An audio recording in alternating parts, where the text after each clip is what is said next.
Ka-Express, isang magandang balita ang umalingaw-ngaw sa mundo ng basketball matapos official na nagdeklara para sa 2026 WNBA Draft ang Phil-Am guard na si Vanessa De Jesus, ang 24-year-old na standout na naglaro para sa Notre Dame at dating Duke Blue Devils guard ay posibleng maging unang Pinoy na makapasok sa Women's National Basketball Association, ang pinakamataas na professional league sa women's basketball sa US. Sa kanyang Instagram post, nitong April 11, kinumpirma ni Vanessa ang kanyang entry sa draft matapos tapusin ang kanyang graduate season sa Notre Dame.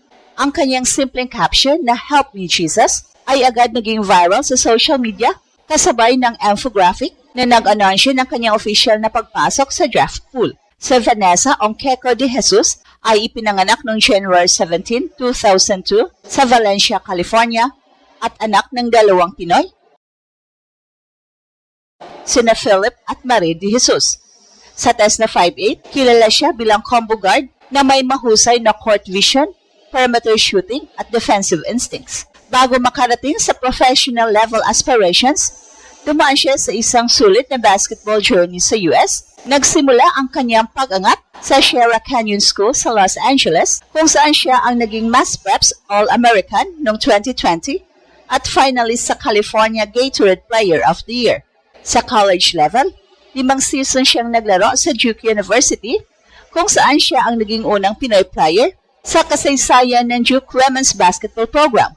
Pagkatapos nito, lumipat siya sa Notre Dame Fighting Irish para sa 2025-26 season bilang graduate transfer. Sa kanyang huling college season, nag-average siya ng 8.4 points, 2.8 rebounds, and 2.7 assists, at may kasama pang 1.8 steals sa 36 games, at may 40% shooting mula sa 3-point line. Bukod sa NCAA career, kilala rin si De Jesus bilang isa sa mga pangunahing guard ng Gilas Pilipinas Women, kung saan nagkaroon siya ng malaking kontribusyon sa FIBA Women's Asia Cup competitions. At habang papalapit ang WNBA Draft sa April 13 sa New York City, maraming basketball observers ang nakatingin kung saan maaring mapunta ang Phil-Am guard na may international experience at NCAA background. Kung mapipili sa draft o makakuha ng training camp opportunity si Vanessa, siya ay maaring maging unang Pinay na maglaro sa WNBA, isang milestone na maaring magbigay ng malaking impact sa pag-angat ng women's basketball sa Pilipinas. Bago umabot sa puntong nagdeklara siya para sa WNBA draft, dumaan muna si Vanessa sa mahaba at systematic na basketball development sa US collegiate system. Ang kanyang pangalan ay unang nakilala sa high school basketball scene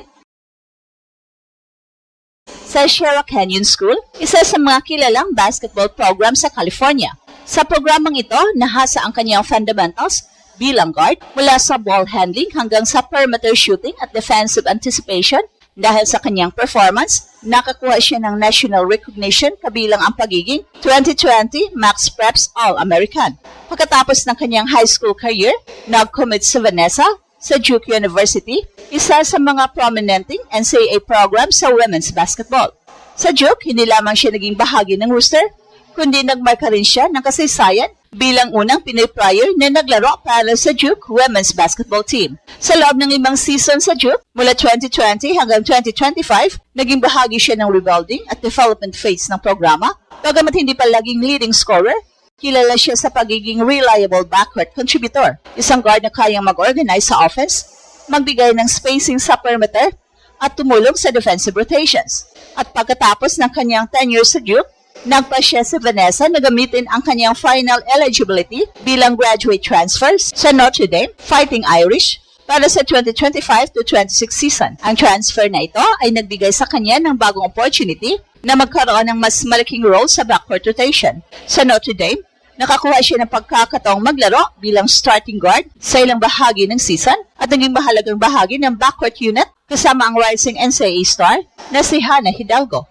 Ang kanyang experience mula sa Duke ay nagbigay sa kanya ng maturity sa court, mas controlled na ball handling, mas confident sa perimeter shooting, at mas aktibong defensive presence.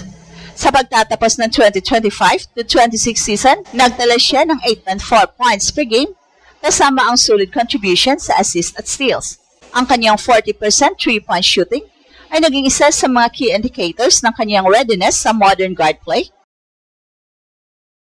kung saan mahalaga ang spacing at perimeter efficiency. At bukod sa kanyang college career, may mahalaga ring bahagi ang kanyang international exposure. Bilang miyembro ng Gilas Pilipinas Women, naglaro siya sa FIBA Women's Asia Cup, kung saan nagpakita siya ng scoring ability at leadership sa ating national team backcourt. Ang ganitong kombinasyon ng NCAA experience at international competition ang isa sa mga dahilan kung bakit nakikita ng ilang basketball analyst na may pagkakataon siyang makakuha ng opportunity sa professional level. At habang papalapit ang draft, ang kanyang profile bilang 5'8 guard na may shooting range at international exposure ay maaaring magbigay sa kanya ng pagkakataon na mapansin ng mga WNBA teams na naghahanap ng depth sa guard position. Ang pagdeklara ni Vanessa De Jesus para sa 2026 WNBA draft ay isang mahalagang development hindi lamang sa kanyang professional career, kundi pati sa pag-usbong ng Filipino presence sa international basketball. Sa kasalukuyan, wala pang Filipino player na nakapaglaro sa WNBA, kaya ang kanyang entry sa draft pool ay nagbubukas ng posibilidad ng isang bagong milestone para sa Philippine basketball community. Ang WNBA draft na gaganapin sa April 13 sa New York City ay isa sa mga pangunahing entry points para sa mga college standouts at international prospects na gustong makapasok sa professional league. Bawat taon, limitado lamang ang mga roster spots sa WNBA teams, kaya ang competition para sa draft selections at training camp invites ay napakataas. Sa ganitong environment, mahalaga ang kombinasyon ng college production, skill set at basketball IQ ng isang prospect. At para kay Vanessa, ang kanyang profile bilang combo guard na may 3-point shooting ability at playmaking skills ay maaring mag-fit sa modern WNBA offensive systems kung saan mahalaga ang perimeter spacing. Isa rin sa mga factors na maaring makatulong sa kanyang visibility ay ang kanyang international experience sa Gilas Pilipinas Women. Sa mga FIBA competitions tulad ng Women's Asia Cup, napatunayan niyang kaya niyang mag-perform laban sa international competition. At noong 2026 FIBA Women's Asia Cup, nag-average ng 18.3 points sa group stage, isang performance na tumulong sa Pilipinas na makakuha ng mahalagang panalo sa tournament. At sa 2025 edition, nag-average naman siya ng 13.2 points, 2.8 rebounds at 3.2 assists, patunay ng kanyang consistency sa international play.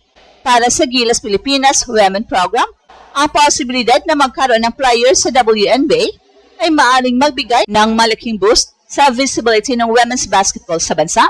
Ang exposure sa pinakamataas na professional league ay kadalasang nagdudulot ng mas malaking interest mula sa mga fans, media at youth programs. At ito ang Express Info kung saan bawat kwento ginulat ang mundo. Don't forget to like and subscribe.